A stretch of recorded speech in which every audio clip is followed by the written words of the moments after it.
This is a test of the National Weather Service weather radio warning alarm for the WXL51 listening area of Northwest Ohio.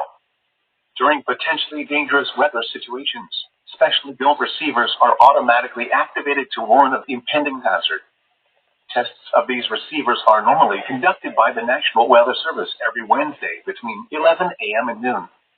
When there is a threat of or existing severe weather in the area, the test will be postponed until the following day.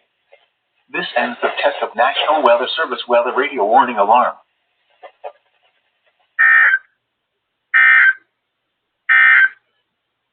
At Detroit, it was cloudy, with a temperature of 66.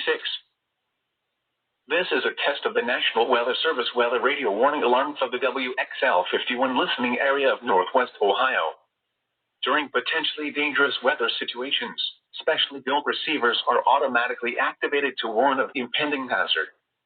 Tests of these receivers are normally conducted by the National Weather Service every Wednesday between 11 a.m. and noon. When there is a threat of or existing severe weather in the area, the test will be postponed until the following day. This ends the test of National Weather Service weather radio warning alarm.